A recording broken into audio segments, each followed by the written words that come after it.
Bonjour, nous sommes en 2022, nous sommes dans le site de l'Institut Docteur Angélique et toujours dans le commentaire de la Somme théologique de saint Thomas d'Aquin et toujours dans l'aspect de la création, donc ce don de sagesse, quand on veut bien contempler, qui nous permet de comprendre à la lumière de ce qu'est le Créateur, eh bien la créature.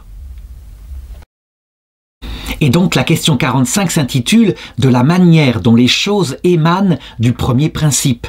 Donc on le voit, saint Thomas d'Aquin utilise un langage scientifique, c'est comme ça, c'est une théologie scientifique, et si je traduisais en langage simple, je dirais, eh bien c'est Dieu parce qu'il est le Créateur. Et donc je commence par l'article 1, « Créer, est-ce faire quelque chose à partir de rien ?»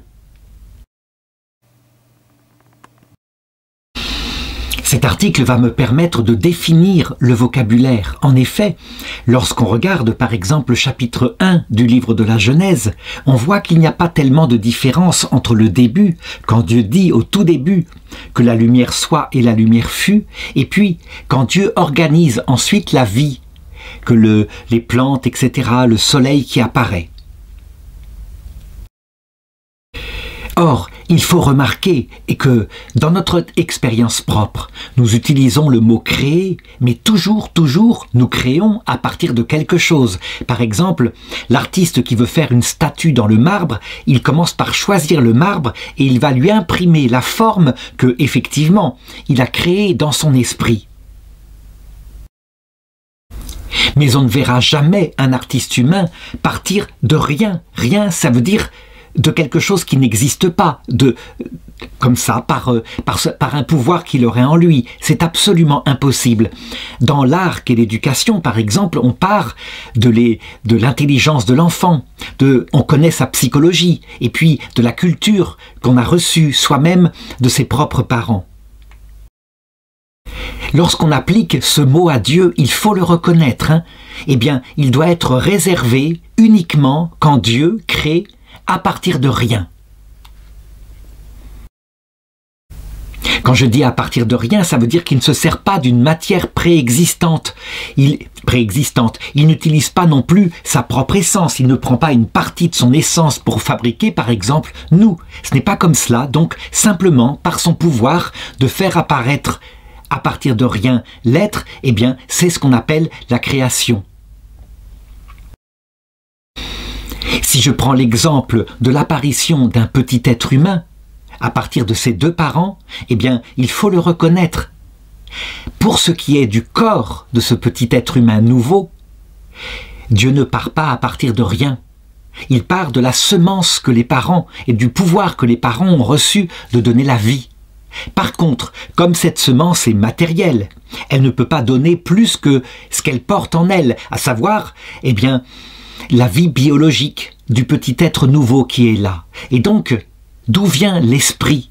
D'où vient cet esprit qui, lui, n'est pas matériel et qui, plus tard, quand il s'exercera, sera capable d'atteindre des choses non matérielles comme des concepts ou alors l'existence de Dieu? Eh bien, il faut dire que cet esprit vient d'ailleurs, dira Aristote, et nous savons, nous, qu'il est créé par Dieu pour le petit enfant dans le ventre de sa mère à partir de rien. Donc il y a véritablement à utiliser pour le corps le mot procréer à partir de quelque chose et pour l'âme humaine le mot créer. Alors quelques objections, dont en particulier ce texte de saint Augustin qui semble nier qu'il faille réserver ce mot pour la création ex nihilo, ça veut dire à partir de rien, en latin. Saint Augustin dit « faire » se rapporte à ce qui n'existait nullement auparavant, mais créer, c'est constitué à partir de ce qui déjà existait. Donc la réponse c'est qu'il faut être assez intelligent pour comprendre que le mot « créer » évidemment a plusieurs sens. Et donc quand on dit qu'un artiste crée une œuvre, eh bien on utilise le mot « créer » effectivement, mais dans un autre sens. Et ce n'est que par analogie qu'on l'applique à Dieu, uniquement quand il crée à partir de rien. Alors, deuxième objection, elle voudrait dire que le mot « créer » en Dieu doit être ce qu'il y a de plus noble, et donc il faut regarder de quoi il part. Et c'est plus noble de partir d'une matière noble préexistante que de partir du rien. Le rien, ça n'existe pas. La réponse est très claire, Ce qui fait la noblesse de l'acte créateur, c'est pas de ce dont on part, c'est plutôt ce à quoi on aboutit. Par exemple, prenons un lombric, c'est un ver de terre, hein. Il a le pouvoir de procréer, et il part de matière qu'il mange. Mais l'être humain, lui, quand il mange de la matière et qu'il donne la vie à un petit enfant, voici qu'il y a une bénédiction de Dieu qui crée l'âme de l'enfant. Il aboutit à un autre être humain, la réalité la plus sacrée qui puisse exister dans l'univers. Donc on le voit bien. La génération humaine aboutit à un terme beaucoup plus noble que la génération du lombric. Troisième objection, quand on dit que créer, c'est faire à partir de rien. Ça voudrait dire que rien, c'est un peu la matière dont on se sert pour faire quelque chose. La réponse est justement attention, il y a eu confusion et on la voit même maintenant chez certains scientifiques. Par exemple, ils constatent que dans ce qu'on appelle le vide quantique, ça veut dire l'espace autour de nous où il n'y aurait plus d'air, où il n'y aurait plus de particules, on a tout enlevé, eh bien il apparaît spontanément des particules et donc ils disent regardez, ça apparaît à partir du néant. Donc à partir de rien. Et certains vont jusqu'à dire, ben voyez, le monde donc est apparu à partir du néant. En réalité, ils confondent le vide quantique qui est plein d'énergie. Une énergie qui n'est pas sous forme de particules mais d'ondes. Et donc rien n'apparaît à partir de rien là. Spontanément, quand des particules apparaissent, elles sont exactement la quantité d'énergie qui les a composées et qui était là, qu'on n'avait pas pu retirer. Mais Dieu, lui, il crée vraiment à partir de rien. Et rien n'est pas une matière, c'est un concept qui signifie il n'a besoin d'aucune matière préexistante. Sa puissance fait cela.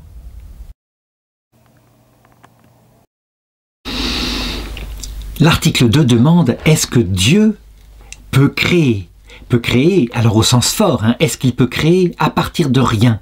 Ça veut dire, par sa propre puissance, il dit et ceci est maintenant devant nous, comme par exemple, ce dont on croit qu'est apparu en premier, le Big Bang, l'énergie première de la matière, ou alors, pour nous qui sommes croyants, les anges en même temps.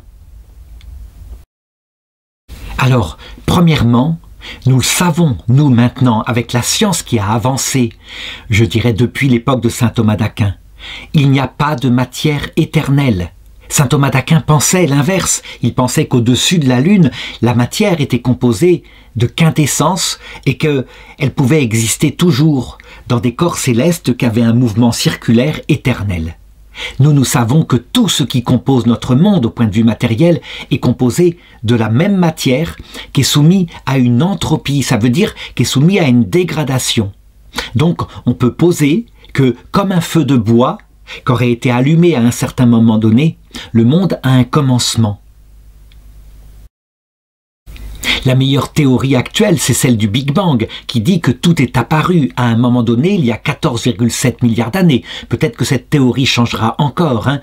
Il y a encore des aspects matériels, mystérieux, dans la matière. Cependant, on peut poser, nous, à partir de l'effet qui est apparu, un créateur éternel, et qui est donc capable d'avoir créé cela, puisque rien ne donne rien. Et donc il faut poser un être en acte pur, capable de le faire. Et donc si certains contestent en disant « mais comment faire quelque chose à partir de rien ?» Eh bien ce Dieu-là est tout puissant. Je ne veux pas dire qu'il peut faire les contradictoires. Il ne peut pas faire que je sois assis et debout en même temps. Parce que dans le concept même, être assis et debout en même temps, il y a contradiction. Mais tout ce qui n'est pas contradictoire est en son pouvoir. Or, faire à partir de rien apparaître quelque chose, non pas que le rien serait la matière, mais disons, il n'y a pas autre chose que la volonté de Dieu, eh bien ce n'est pas contradictoire, eh bien manifestement Dieu l'a fait. Et voilà pourquoi on peut dire que Dieu est vraiment au sens fort créateur, ex nihilo, à partir de rien. Alors la première objection, elle consiste à dire, et c'est un principe que nous gardons, qui vient des anciens, ils le constataient parce que jamais un effet ne se produit sans qu'il y ait une cause préexistante, hein. Eh bien, rien ne se crée, rien ne se perd, tout se transforme, et donc il est impossible de faire quelque chose à partir de rien. Quand je dis que ce principe est toujours gardé, je veux dire par là que quand, par exemple, les scientifiques prévoient l'avenir de notre univers, la corruptible, ils ne disent pas que sa matière apparue dans le Big Bang disparaîtra dans le néant un jour, non, mais qu'elle se dispersera. Elle se dispersera potentiellement à l'infini, mais tout ce qui est apparu restera éternellement. Le seul truc, c'est que certains disent que, évidemment, voulant se passer de Dieu, le néant a pu, comme ça, vibrer et donner la matière et le Big Bang. Alors, la réponse à cette objection est que, justement, Dieu n'est pas le néant. Et je ne veux pas dire par là que Dieu, encore une fois, se sert de quelque chose en lui qu'il tirerait pour créer la matière. Non, il ne crée pas à partir de sa substance. Mais sans avoir besoin d'une matière préexistante, donc sans rien, il peut faire apparaître de l'être. Et c'est ce qui explique que tout est apparu. Donc, à partir de la raison, nous sommes loin de poser un principe qui nierait que rien ne se perd, rien ne se crée, tout se transforme. Nous disons donc qu'il y a donc quelqu'un, une cause première, acte pur, capable de faire apparaître de l'être. Alors, deuxième objection, on le voit, quand quelque chose se crée, eh bien, il se crée toujours dans un certain mouvement, un certain changement. Et donc, manifestement, quand les choses sont créées, ça veut dire qu'elles passent à un certain mouvement. Elles n'étaient pas, et puis elles sont. Or, tout changement se fait dans un certain sujet. Et donc, on doit poser quelque chose qui existe, comme l'être en puissance, qui devient l'être en acte. Donc, manifestement, Dieu ne crée pas à partir de rien, mais à partir d'être en puissance. Alors, il faut répondre à cela, hein. Quand en métaphysique on dit que l'être en puissance devient être en acte, en réalité, eh bien, c'est notre manière de connaître qui pose l'être en puissance, donc au point de vue de tout son être, hein, comme étant quelque chose. En réalité, c'est une abstraction de l'intelligence. Et donc, en Dieu, on pourrait dire que l'être en puissance existe en ce sens qu'il contemple éternellement ce qu'il fera. Mais ce n'est pas à partir de cette pensée-là que Dieu crée. Je veux dire, elle ne sert pas de matière à l'apparition, par exemple, du Big Bang. Elle sert plutôt de projet, un peu comme l'artiste, lorsqu'il possède dans sa tête l'idée de ce qu'il va faire, eh bien, prend ensuite une matière, du marbre, pour le transformer et y mettre sa forme. Dieu, lui, ne prend pas une matière préexistante. Il possède, identique à son être, l'idée de ce qu'il fera et il crée, sans qu'il y ait, au point de départ, quoi que ce soit. Et donc, il faut le dire, hein, l'être en puissance, c'est en fait, réellement, dans le concret, rien. Rien, et donc Dieu crée simplement parce qu'il imprime dans l'être le projet qu'il porte de toute éternité. Ça ne nous empêche pas de dire que Dieu crée à partir de rien, tout simplement à cause de notre manière de penser, parce que nous ne voyons jamais dans notre expérience quelqu'un créer à partir de rien, et donc nous posons rien comme étant un peu la matière avec laquelle Dieu crée, mais c'est une analogie, il ne faut pas se faire piéger, rien, c'est rien. Je dirais que pratiquement toutes les objections, y compris l'objection 3 et 4, viennent de cela, de notre confusion qu'on peut faire parfois entre un concept qu'on pose là pour signifier absolument rien et une réalité, comme si ce concept était en fait une sorte de matière préexistante. Hein. C'est de la même façon que par exemple, alors que je passe sur l'objection 3, l'objection 4 dit « En outre, la distance est infinie entre le rien et l'être ». Donc, il faudrait une puissance infinie pour la traverser, donc rien ne peut être créé à partir de rien. Donc c'est encore parce qu'on s'imagine que rien, c'est déjà un état d'être, et donc il faudrait traverser cet état d'être pour franchir et arriver à l'être. Mais non, ce n'est pas du tout ça, hein. C'est une façon dont nous comprenons. L'article 3 demande, est-ce que la création est quelque chose de réel dans la créature? Alors là, je voudrais raisonner simplement, après tout, en philosophe. Ça veut dire, je dirais presque une considération qui n'a pas besoin de la révélation. Donc, dans la création, on a donc un départ, une cause qui est Dieu, qui est infini, qui est éternel et qui contemple les idées qu'il a en lui et qui aboutiront à la réalité. Et puis, à un moment donné, quand il passe à l'acte, il crée la réalité, là, et donc c'est le terme de son acte, il crée la réalité, et avec la réalité, le lieu, quand elle est une réalité physique, le temps. On le voit donc du côté de la réalité qui est ici. Il y a bien quelque chose de réel, à savoir, elle est maintenant. Mais du côté de son Créateur, immuable, acte pur, absolument rien ne peut être changé. Sinon, ça voudrait dire qu'en créant, Dieu s'actue lui-même. Il passe de la puissance à l'acte, et donc il ne serait pas acte pur, immuable, éternel. Il serait d'ailleurs usable, usé même, parce qu'un être éternel qui change et qui s'actue, c'est un être qui ne dure pas éternellement. Donc, qu'est-ce qui reste alors, une fois posé ceci, puisque rien n'est changé en Dieu et que tout est là réellement changé dans la créature? Il reste uniquement une relation. Ça veut dire que Dieu, son acte créateur, consiste à poser dans l'être et à le maintenir une créature. Cette relation est réelle du côté de la créature, au point que si Dieu cessait de la poser, aussitôt la créature, n'étant plus suspendue dans l'être par sa cause, elle retournerait instantanément au néant, l'absence d'être. Alors je dirais que ceci répond amplement à la première objection. La deuxième objection, par contre, eh bien, elle prend ceci en disant « Il y a forcément une relation entre la créature qui est là, donc moi par exemple, et Dieu qui l'a créé. Et donc Dieu crée forcément une sorte de créature qui me crée. Et donc, s'il crée une créature qui me crée, je veux dire par là une grâce particulière, source d'être chez moi, eh bien il faut qu'il donne l'être à cette sorte de créature, une sorte de grâce créante. Et ça pourra se dire à l'infini. Donc, manifestement, il y a quelque chose qui ne va pas là-dedans. La réponse à cette objection est encore une fois, on prend la comparaison avec ce qu'on voit chez les artistes humains qui effectivement se servent d'instruments, comme par exemple un marteau, un burin pour imprimer dans le marbre sa marque. Et donc on s'imagine que Dieu, c'est la même chose qui se passe en lui. Mais non, la réalité c'est que Dieu,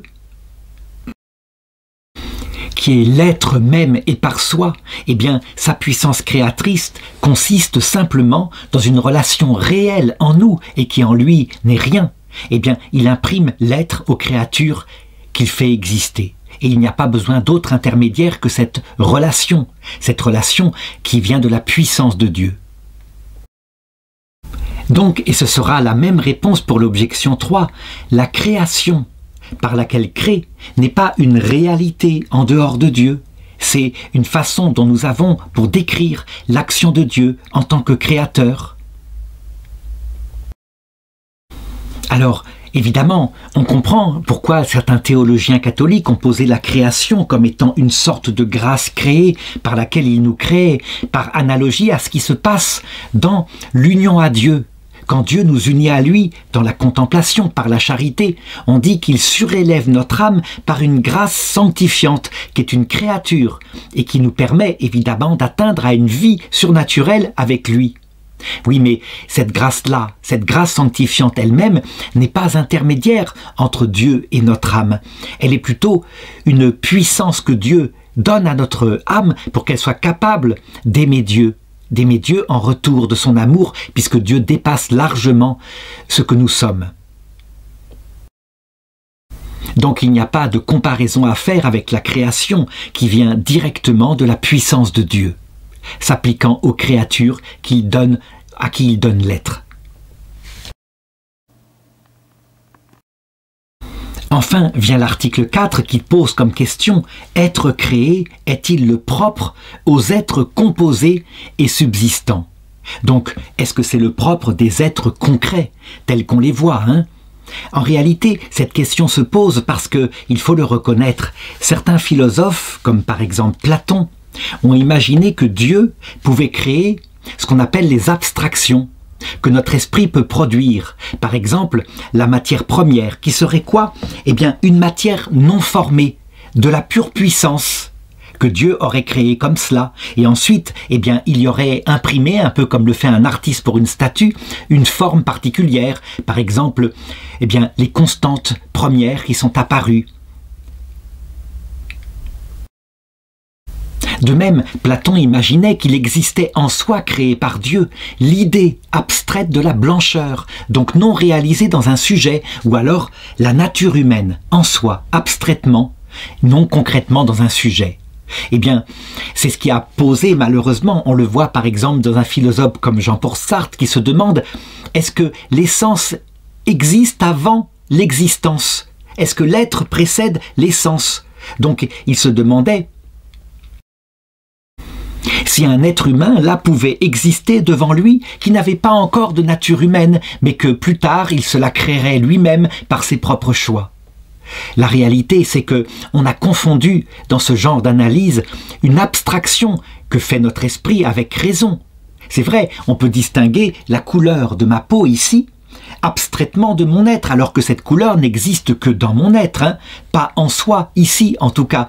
C'est un être concret que je suis. On peut même distinguer par exemple un cercle abstraitement, sans aucune matière, alors que dans la réalité, un cercle c'est par exemple la roue d'une voiture, c'est toujours dans une matière particulière. Eh bien, il faut dire que Dieu, lui, il crée des êtres concrets, individués, qui peuvent être de deux sortes. Hein.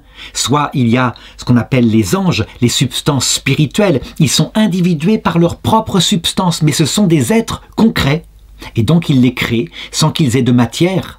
Soit, s'il crée la matière avec le Big Bang, c'est une matière qui, à l'instant même de sa création, est avec une forme particulière, donc une détermination. Elle n'est pas du tout la matière première telle que la pensaient les philosophes, donc pure puissance, sans aucune détermination. Il faut remarquer, pour conclure, que saint Thomas d'Aquin lui-même, eh bien, a pu parfois tomber dans ce travers. Par exemple, il dit que l'être humain, au départ, eh bien, il est créé sans âme spirituelle. Uniquement, c'est la disposition corporelle, donc l'ovule qui grossit, qui est fécondé, etc., qui devient une morula. Et ce n'est qu'au bout de quelques mois, quand le corps est suffisamment prêt, que Dieu crée l'âme. Et à cela, hein, la foi catholique s'y oppose maintenant grâce à Jean-Paul II, Donum Vitae VI, Evangelium Vitae, qui montre bien que c'est pareil. Ce qui est créé dans le ventre de la maman, après la fécondation, au moment de la fécondation, c'est un être humain complet, même si son corps est tout petit, gros comme une cellule fécondée.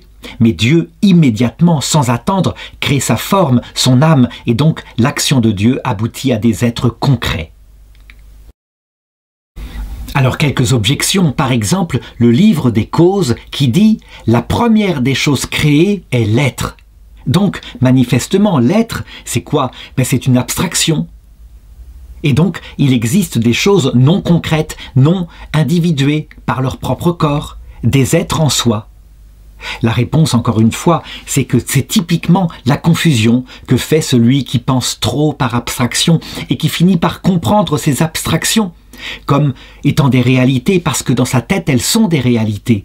L'être en soi n'existe que concrètement dans une substance là, quand elle est matérielle, individuée par son corps, et quand elle est spirituelle, comme les anges, eh bien individuée par sa substance individuelle. Alors une deuxième objection qui dirait « Mais un être composé, comme je suis, il est fait de ces éléments. Donc les éléments qu'il compose, comme par exemple les atomes, hydrogène, oxygène, mais aussi éventuellement l'âme spirituelle, existent avant, et Dieu les unifie pour former une personne humaine. »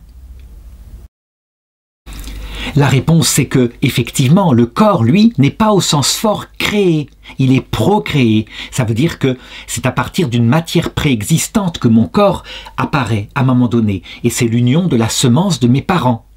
Tandis que l'âme spirituelle, elle, qui vient d'ailleurs, eh bien, elle ne préexiste pas, ce n'est pas vrai.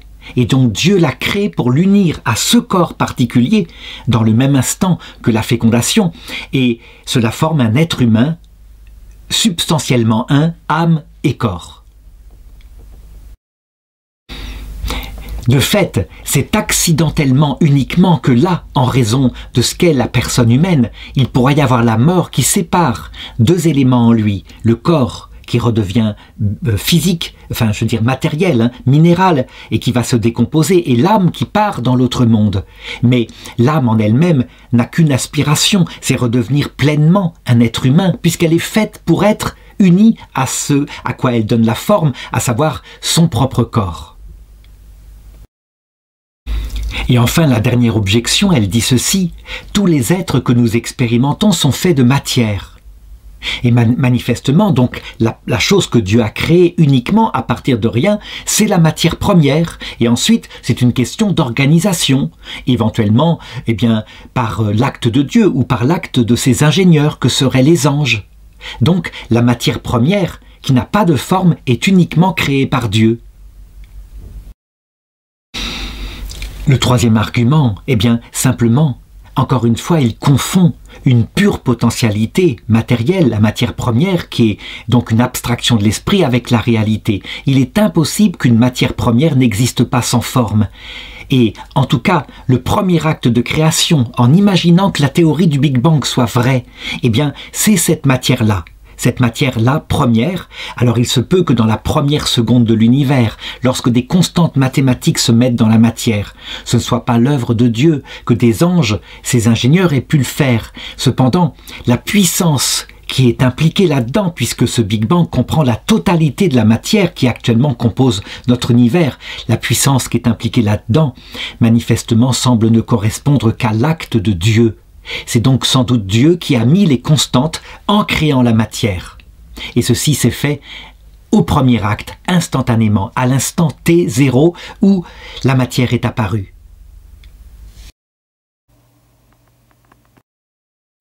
L'article 5 demande: appartient-il à Dieu seul de créer? Et évidemment, il est visé ici la création à partir de rien. Donc le mot création au sens fort du terme. Alors il faut répondre à cela, que la création au sens forme du terme, c'est donc faire apparaître un être à partir de rien, donc sans aucune matière préexistante. Et manifestement, là, il faut une vertu infinie, que seul l'être par essence, l'être éternel, peut posséder. Par contre, il faut bien considérer, et c'est ainsi que quelquefois on se trompe en lisant le livre de la Genèse, ou alors en regardant par la science l'histoire de l'apparition des êtres, de leur évolution. Lorsque Dieu dit au premier verset de la Genèse que la lumière soit et la lumière fut, eh bien l'autorité de saint Augustin dit, ça se réfère à deux choses: l'apparition des purs esprits que sont les anges, les ingénieurs de Dieu, des substances individuelles de nature spirituelle mais qui n'ont pas de matière du tout. Et leur apparition dans l'être vient de Dieu seul. En ce qui concerne ensuite leurs opérations intellectuelles lorsqu'ils apprennent des choses, eh bien, des causes secondes peut expliquer leur progrès en connaissance et ils se communiquent l'un à l'autre des connaissances. Deuxième sens de ce verset, c'est l'apparition de la matière du tout début de l'univers. Et ça se fait aussi à partir de rien, et c'est l'action seule de Dieu. Et puis, il faut remarquer que le suite du texte de la Genèse, qui montre comment la matière peu à peu s'organise, passe du chaos à une matière organisée, puis apparaissent la terre et les plantes et les animaux, le soleil, dans un ordre qui évidemment ne correspond pas à l'ordre que la science manifeste, et c'est à elle de le faire.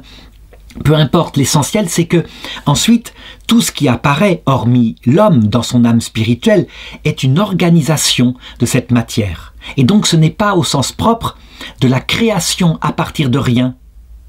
Et nous le savons maintenant. Par exemple, si on regarde l'apparition d'un atome d'hélium, eh bien, l'homme peut en être capable en imitant les réactions nucléaires qui se sont passées dans les galaxies primitives.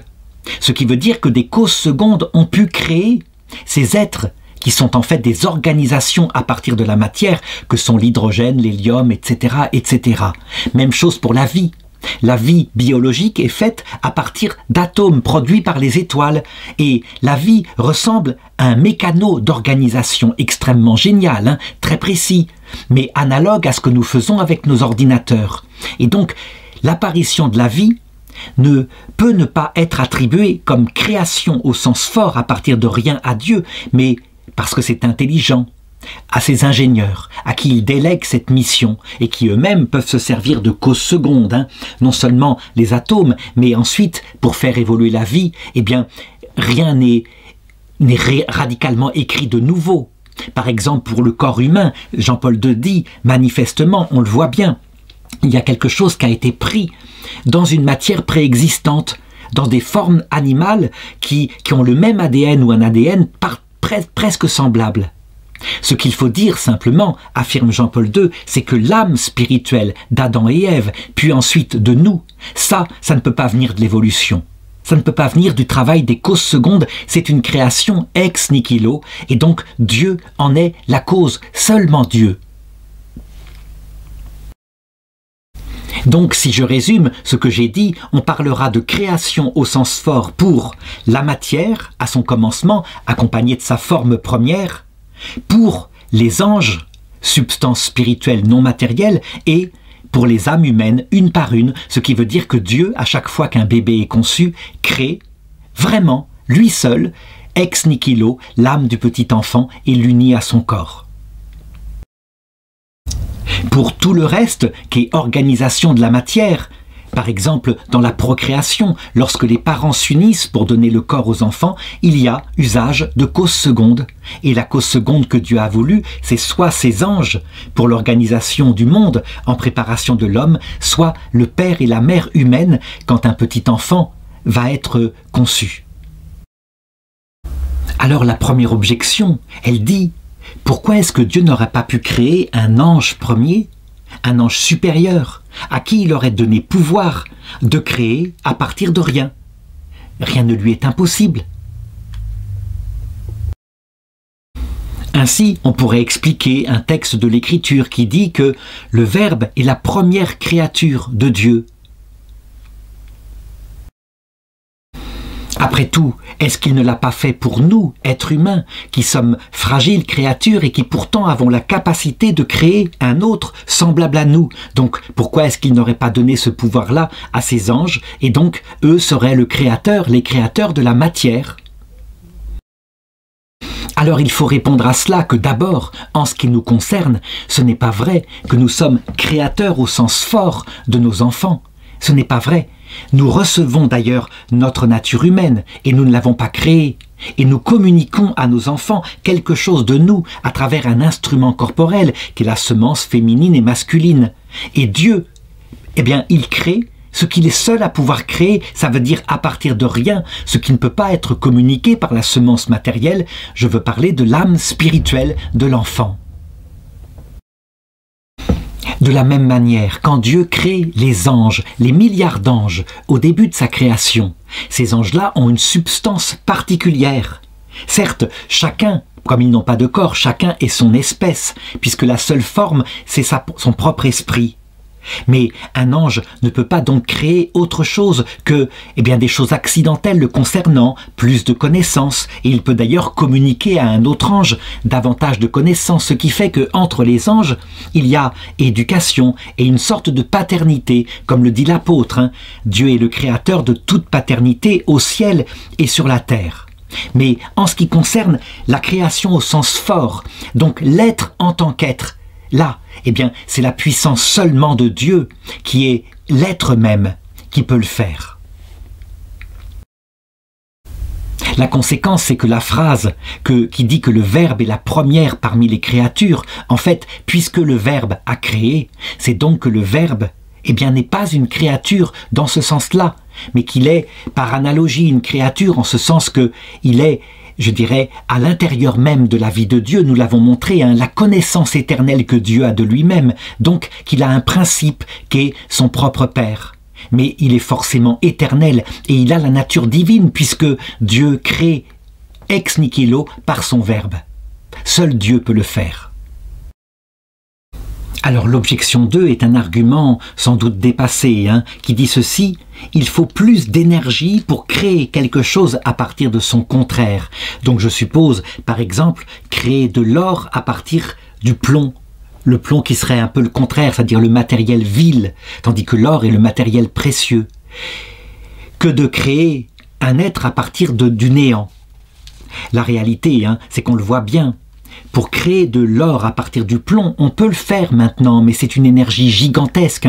Ça implique d'imprimer au plomb, eh bien, davantage de protons, davantage d'électrons, et donc pour que l'atome de plomb soit changé en un autre atome. Donc, c'est la puissance même présente à l'intérieur du Soleil. C'est un peu comme ça qu'on pourrait décrire simplement qu'il faut pour le faire, mais à la rigueur, l'homme peut le faire dans certains réacteurs.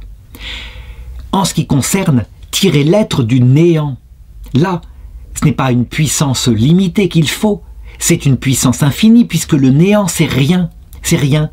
Et faire apparaître un être à partir du néant, on le voit bien, l'homme en est absolument incapable, de quelque manière que ce soit, ça n'est jamais arrivé, ça n'arrivera jamais. Seul l'être en soi, celui qui a pouvoir sur l'être, et qui ne tire pas l'être du néant comme d'une matière, je l'ai dit tout à l'heure, est capable de le faire. Voilà pourquoi les anges, aussi puissants soient-ils, eh bien, ne peuvent faire quelque chose qu'à partir d'autre chose, un peu comme nous.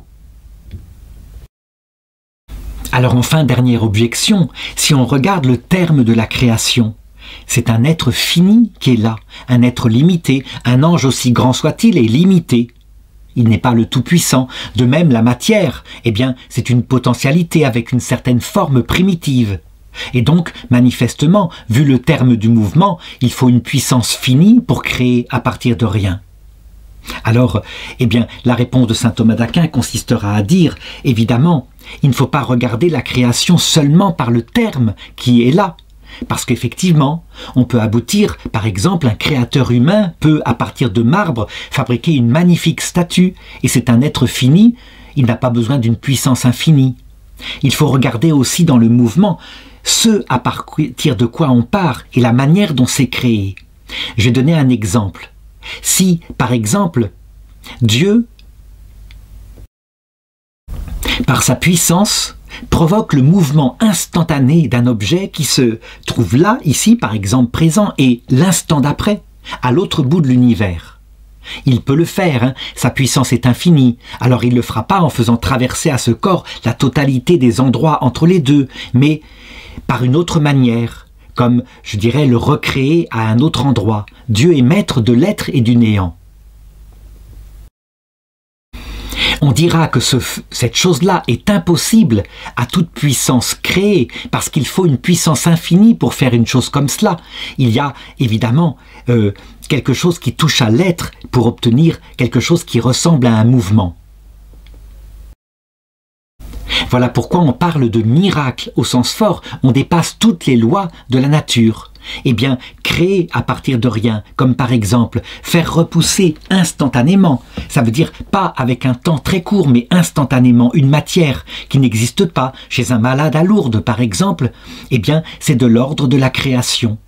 Et la création est au pouvoir d'une puissance infinie seulement, puisqu'on part de rien et on aboutit à quelque chose. Seul un être qui a pouvoir sur l'être et le néant en est capable, et aucun ange. Voilà pourquoi les anges ne font pas des miracles, mais des apparences de miracles. On les appelle des prodiges. Évidemment, on peut se faire piéger.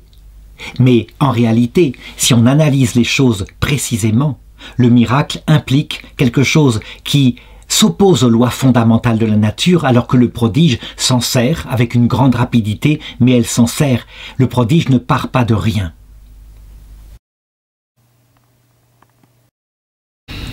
Et l'article 6 demande, est-ce que créer appartient en propre à l'une des personnes divines, par exemple au Père, parce qu'il est puissant? Alors, la réponse évidemment, c'est que la création, c'est un acte de Dieu tout entier. Et donc, on peut le dire, c'est en tant que Dieu unique que Dieu crée. Et alors il faut argumenter, et saint Thomas d'Aquin le montre de cette façon-là. Créer, c'est donc communiquer l'être à quelque chose qui n'existe pas. Le faire surgir comme cela, sans avoir besoin d'autre chose que sa propre puissance. Or, pour transmettre quelque chose d'aussi universel, qu'est-ce qu'il faut être ? Eh bien, il faut être l'être même, celui qui est identique à l'être même et qui donc a le pouvoir sur l'être. Et qu'est-ce qui est identique à l'être même en Dieu, si ce n'est l'essence divine éternelle, celle qui est commune aux trois personnes, et donc au sens propre, il faut le dire. Dieu comme créateur, que d'ailleurs nous découvrons comme tel à partir des créatures, eh bien Dieu comme créateur, c'est le Dieu unique. Cependant, il ne faut pas séparer complètement la création de la vie intime de ce Dieu. C'est en raison de sa vie intime qu'il y a véritablement la création. On peut donc dire, par appropriation aux personnes divines et en fonction de leur relation qui leur donne d'être, eh bien, que c'est le Père qui crée par sa puissance. Donc, sous le rapport d'un effet extraordinaire et puissant, on peut dire c'est le Père. Mais cet effet est sage. Et cet effet est intelligent. Or, c'est le Verbe qui est la contemplation éternelle du Père, et donc par appropriation. Sachant que, évidemment, le Père est tout aussi intelligent, les personnes sont semblables. Mais par appropriation, on dira que c'est par sa sagesse que le Père crée.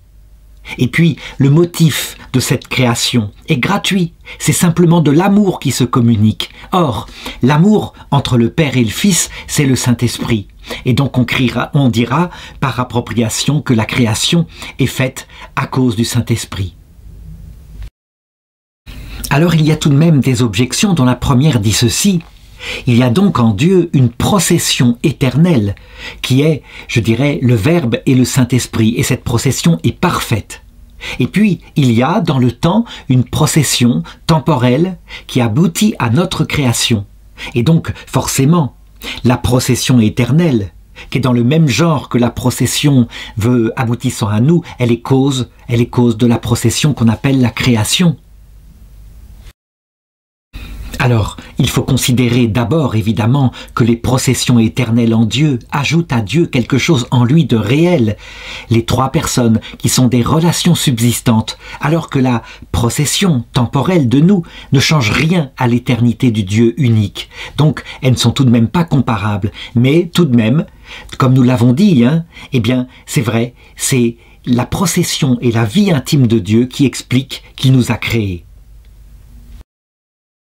La deuxième objection se prend d'un document qui a valeur d'infaillibilité, le credo du concile de Nicée-Constantinople, et qui attribue aux personnes dans la Trinité un rôle particulier dans la création.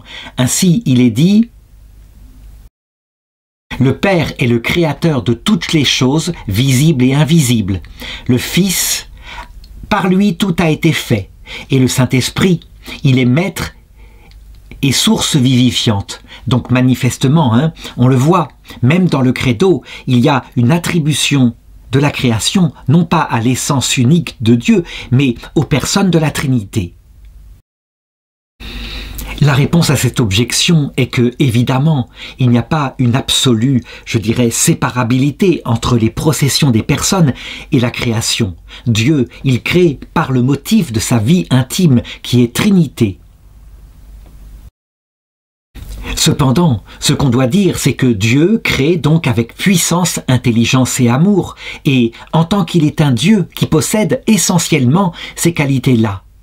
En ce qui concerne les relations, le fait que le Fils procède par mode de connaissance et que le Saint-Esprit procède par mode d'amour entre le Père et le Fils, eh bien, ce ne sera que par appropriation à ces modes de procession qu'on dira du Père que c'est de lui que vient toute puissance, du Fils que c'est de lui que vient toute sagesse, et du Saint-Esprit que c'est de lui que vient tout amour. Mais en réalité, les trois personnes, en tant qu'elles crée, eh bien, elle possède la totalité de l'essence divine. Le Père n'est pas, je l'ai dit, une brute poilue qui serait bête et qui n'aimerait pas. Le Fils, un super intellectuel qui n'aimerait pas et qui serait pas puissant. Et le Saint-Esprit de l'amour pur qui ne connaîtrait pas. Ce n'est pas comme cela qu'il faut considérer les personnes. Nous avons bien un seul Dieu. Et ce seul Dieu, à l'intérieur de lui, il y a cette vie jaillissante, Père, Fils et Saint-Esprit. L'article 7 va demander « Trouve-t-on nécessairement dans les créatures un vestige de la Trinité ?» Et là, encore une fois, il faut un argument d'autorité, nous sommes en pleine théologie. Saint Thomas a pris Saint Augustin et moi je prendrais plutôt le texte de la Genèse, quand il est dit que Dieu créa l'homme à son image et à sa ressemblance. L'image, elle est quelque chose de fort, quelque chose de spirituel. Et la ressemblance, eh bien, elle peut s'étendre jusque dans ce qui est corporel dans l'homme, mais aussi, pourquoi pas, dans les autres créatures. Et c'est ce que je voudrais démontrer maintenant. Alors, lorsqu'on regarde ce qui se passe dans les créatures autour de nous, on constate que, effectivement, tout effet possède quelques traces de sa cause. Mais parfois, les traces sont véritablement simplement des vestiges lointains. Je l'avais dit pour cette télécommande-là, eh bien, on a certainement la marque de l'intelligence des ingénieurs qui l'ont fabriquée, de leur capacité aussi de puissance sur la matière, puisqu'ils savent utiliser des matériaux, les transformer en plastique, et puis il y a différents métaux. Mais ceci ne m'indique pas quelle est la nature personnelle du créateur de cette télécommande qui commande ma caméra. Par contre, si je connaissais le fils de l'ingénieur qui l'a fabriqué, je verrais que le fils est beaucoup plus un vestige de cet ingénieur. Il est à l'image de l'ingénieur, il partage quelque chose qui lui est commun, à savoir la nature humaine, mais aussi des fruits de son éducation, etc. Eh bien, en Dieu, c'est un peu la même chose. Les vestiges lointains, on les trouvera dans toutes les créatures sans exception, y compris dans un caillou. Et par exemple, le caillou en lui-même, le rocher, par son incorruptibilité, en ce sens qu'il dure des siècles, et puis même quand sa matière se décompose, elle ne retourne jamais au néant. Il y a là un vestige de la puissance, qu'on pourrait dire la puissance du Père. Quant à son ordre intérieur, des atomes organisés très spécifiquement, des molécules, eh bien, on peut dire qu'il y a un vestige de l'intelligence qui paraît dans le Fils. Et quant à ça, c'est une espèce d'attraction vers le lieu où ce caillou trouvera son repos. Il y a quelque chose qui est un vestige de l'amour du Saint-Esprit, vestige bien sûr très lointain, hein. Je dirais l'attraction d'un caillou pour le lieu où il trouvera son repos est simplement métaphorique par rapport à l'amour d'une personne spirituelle entre le Père et le Fils qu'est le Saint-Esprit. Par contre, plus on ira regarder les créatures spirituelles, donc qui sont spirituelles, Dieu est esprit, plus on verra que le vestige n'est plus simplement un vestige, mais une image. Et cette image est particulièrement représentée, par exemple, dans le fonctionnement de l'esprit de l'ange ou de l'homme. On le constate, hein. À la base, il y a donc l'âme spirituelle pour l'homme et puis la substance pour un ange, une substance spirituelle. Et c'est la base de tout, un peu à l'image du Père. Et de cette substance émanent deux facultés. La faculté de connaissance qui s'exerce en premier parce qu'on ne peut pas se porter vers une chose si on ne connaît pas son existence. On ne peut pas se porter vers elle comme un bien. Et donc, enfin, se met en marche la volonté, qui est une faculté d'affectivité spirituelle. Eh bien, il y a là une image de ce qui se passe en Dieu, le Père, toute puissance, d'où, par sa connaissance, émane le Fils, et leur amour mutuel est le Saint-Esprit. Cependant, en contemplant chaque chose et en particulier ce qu'il y a de spécifique dans l'être humain qui, je dirais, par son corps, par sa sensibilité, par son âme, est fait pour vivre en famille et pour naître en famille, eh bien, on trouvera là à la fois quelque chose qui est de l'ordre du vestige, hein, mais aussi de l'ordre de l'image, en ce sens que deux personnes, un homme et une femme, s'aiment immensément. Leur amour font qu'ils forment une seule chair et ils procèdent d'eux par cette union, eh bien, un fils. Et corporellement, évidemment, c'est un vestige de ce qui se passe dans la Trinité. La Trinité n'a pas une procession matérielle comme cela, mais spirituellement, de par l'amour qui s'exerce et qui est source de quelque chose, d'une personne, il y a sans doute plus qu'un vestige, mais véritablement une image de ce qui se passe entre l'amour infini, entre celui qui est Yahvé, l'Éternel, son Verbe, et qui donne l'amour, fruit des deux. Alors je conclurai cet article en disant, attention, hein, il y a parfois véritablement des analogies propres comme je l'ai montré pour la notion d'image, et parfois des analogies métaphoriques, et donc, je dirais, une forme de contemplation très souple, qui n'est pas rigoureuse, trouvera dans chaque créature, dans les animaux, dans les plantes, eh bien, des vestiges de la vie de Dieu, du jaillissement en lui de la fécondité, etc. Et donc, je dirais que la théologie scientifique, ce n'est pas tellement à elle de développer cela, mais plutôt à la théologie mystique qui se penche sur l'amour et à la théologie symbolique qui regarde la beauté de Dieu qui transparaît dans ses créatures. La première objection est très intéressante parce qu'elle nous met devant une apparente contradiction. Un vestige, c'est un peu par exemple comme si on trouvait dans de la boue la trace de pas d'un animal. Et à partir uniquement de cette trace de pas, on ne peut pas remonter à l'animal.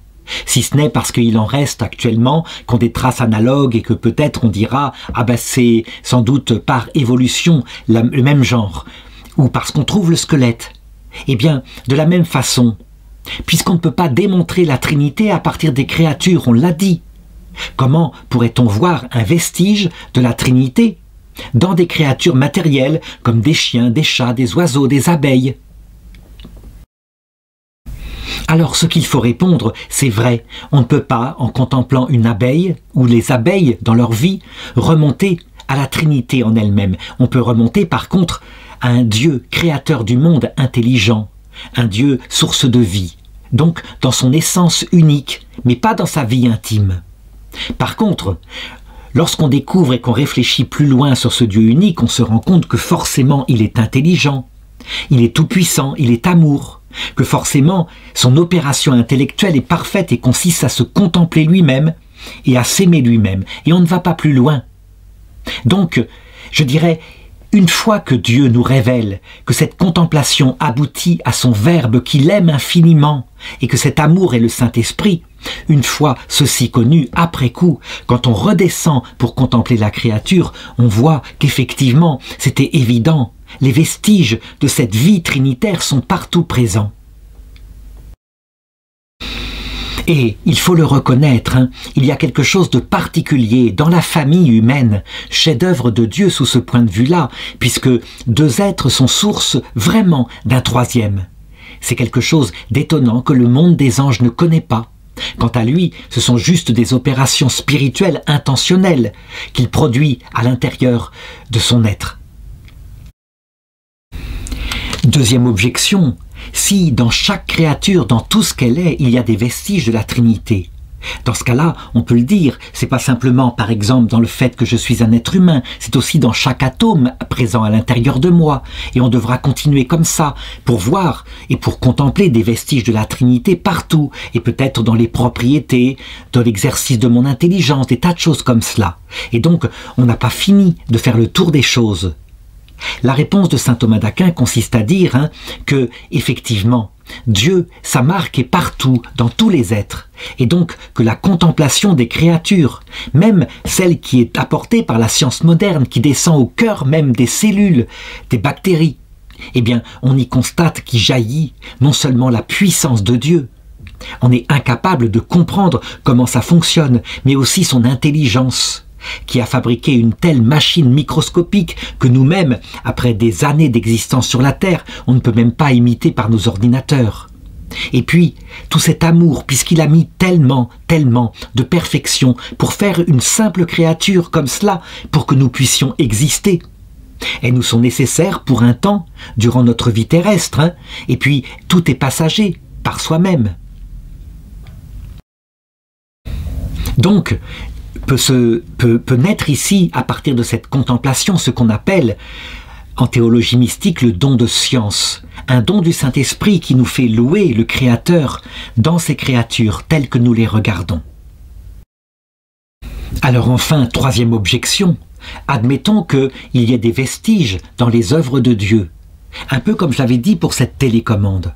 Eh bien, cette télécommande, c'est un vestige des ingénieurs qui l'ont fabriquée, et donc ne se trouve dans cette télécommande que, eh bien, je dirais, que des vestiges de leur métier, comme ingénieurs, comme techniciens de la matière, mais certainement pas de leur vie intime. Et par analogie, de la même façon, Dieu comme puissance, comme ingénieur du monde, mais certainement pas dans sa vie intime, Père, Fils et Saint-Esprit.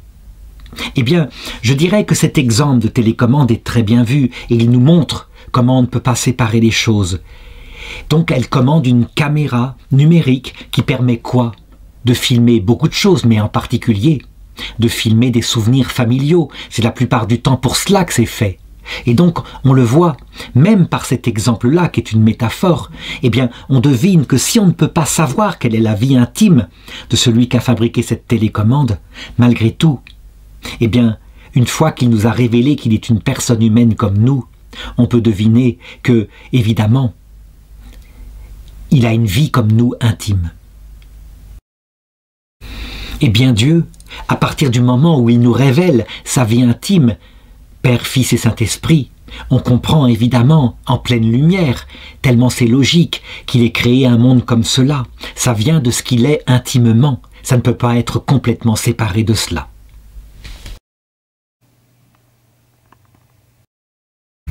Alors vient ensuite le dernier article de cette question qui pose la question: est-ce que l'acte créateur de Dieu, donc à partir de rien, introduit quelque chose dans l'apparition des œuvres de la nature, donc l'organisation plus tard, en atomes, en molécules, en plantes, en animaux, le corps humain, et puis dans les œuvres d'art que les êtres humains peuvent sortir?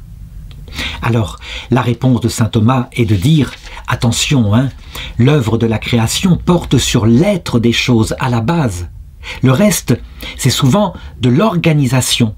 Et donc, ce n'est pas directement acte de création, mais c'est autre chose, c'est l'acte du gouvernement divin par des causes secondes.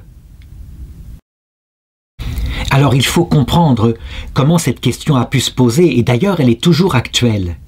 Certains ont dit que Dieu, au départ, lorsqu'il a créé la matière première, et puis les esprits, il a mis dans la matière première et dans les esprits, je dirais, tout ce qu'il serait. Donc ce qu'il serait plus tard, par exemple, dans le Big Bang, on pourrait appliquer ça de manière moderne, est présent, caché en acte, la vertu qui aboutira aux bactéries, aux plantes, aux animaux, au corps humain, et peut-être même, pour Teilhard de Chardin, à l'âme humaine.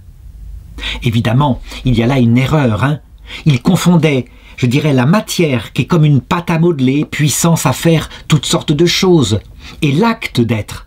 Je veux dire par là que si on prend de la pâte à modeler, on n'a pas devant nous un éléphant fabriqué par un enfant. Il faut que l'enfant le fabrique.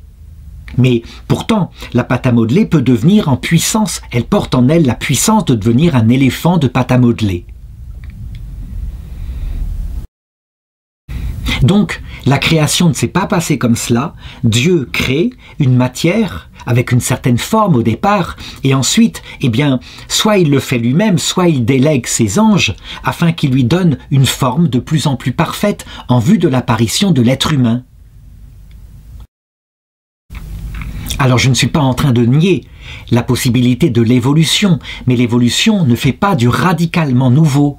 Elle fait simplement dans le même genre du nouveau, par exemple à partir d'une petite souris qui a subsisté à l'époque de la disparition des dinosaures. Il y a sans doute une capacité à se diversifier, donc une faculté d'évolution présente dans cette petite souris qui peut donner à la fin un lion, un éléphant, un lapin, toutes sortes de choses. Non, le problème c'est quand il y a du radicalement nouveau, la matière ne le porte pas en elle. Par exemple, la première fois qu'est apparue la faculté vitale radicalement nouvelle avec son ADN de voir, on voit bien qu'il y a œuvre d'ingénierie là-dessous. La science, plus tard, elle se fera une idée exactement de ce que peut les lois de l'évolution par la matière et sans intelligence, et de ce que doit faire absolument quand l'intelligence doit intervenir.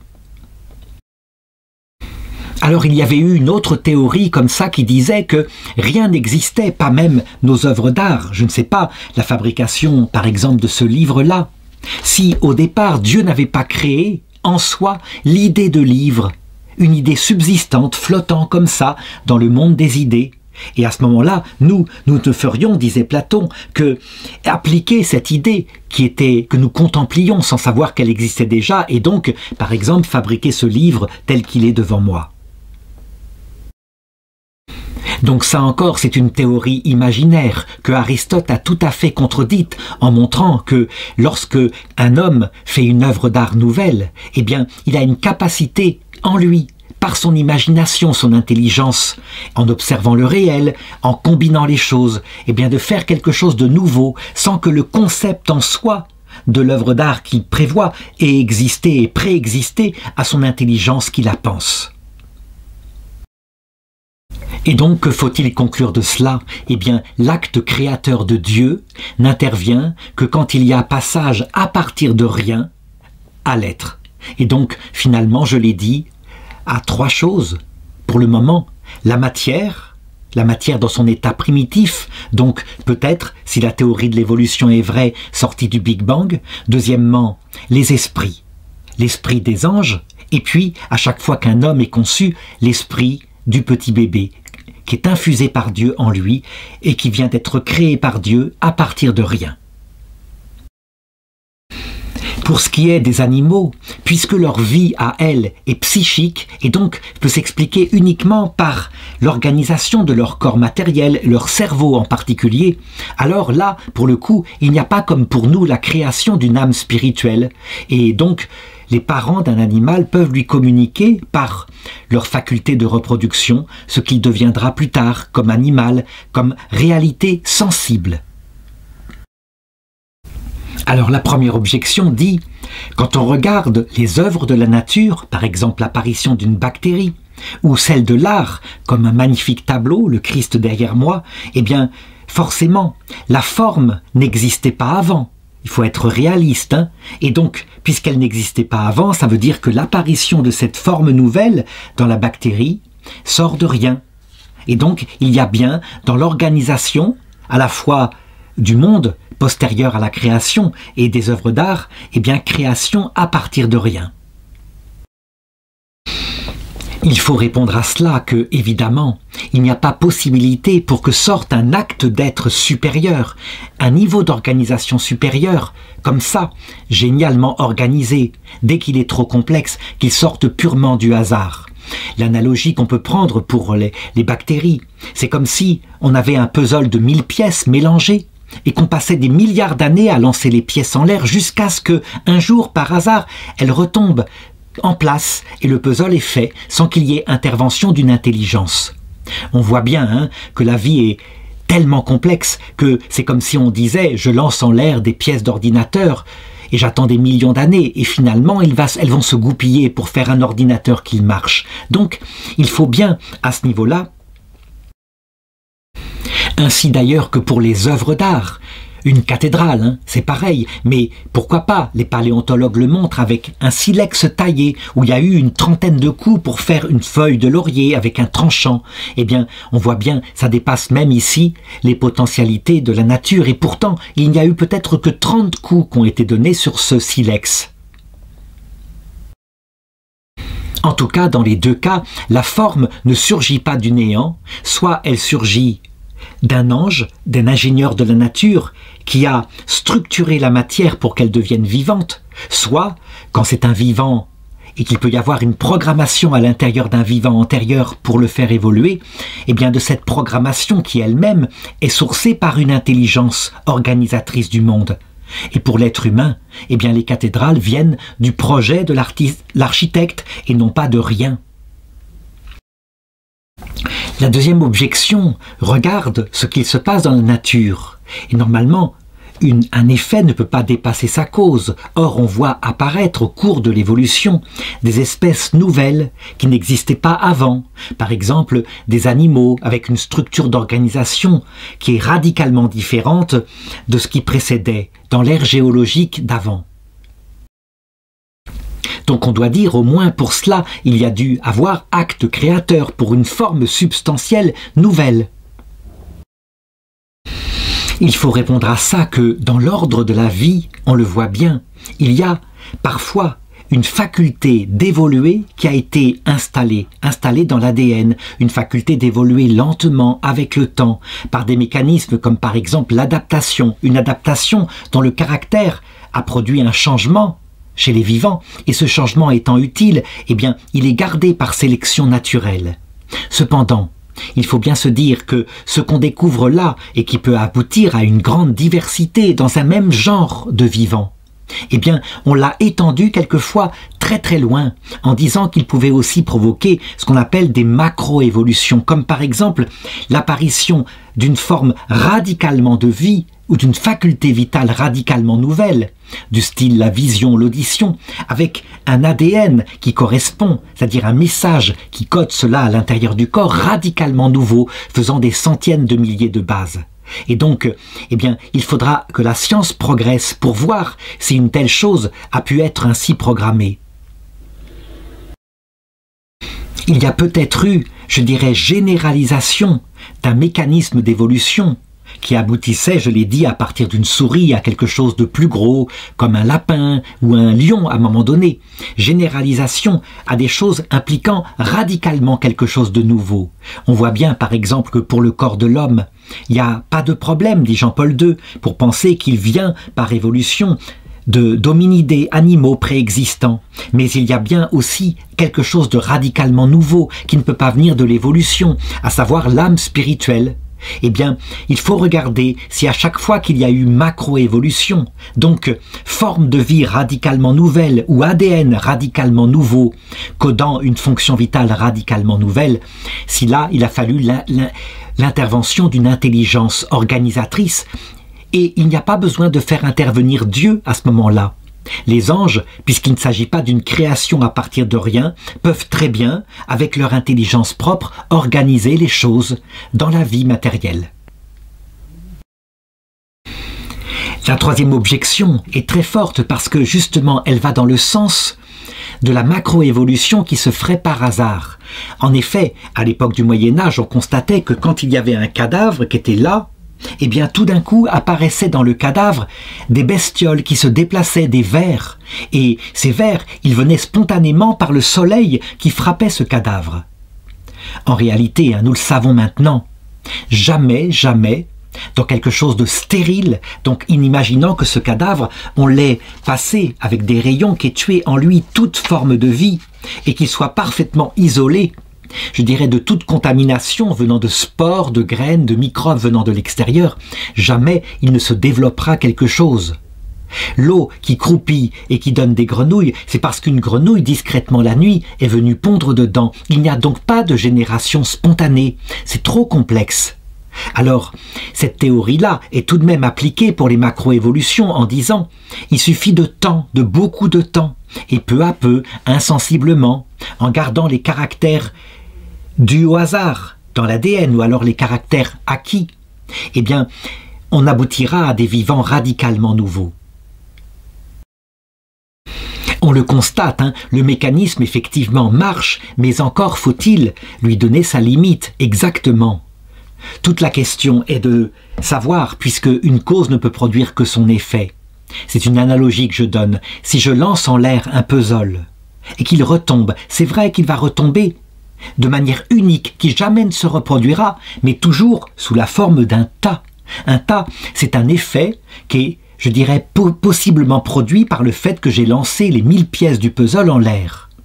Par contre, pour qu'il retombe formé, là il faut une cause adaptée, et une cause obligatoirement qui soit à la fois intelligente, patiente, et qui, je dirais, ait une capacité d'agir en posant les pièces où il faut, là où il faut, quand il le faut.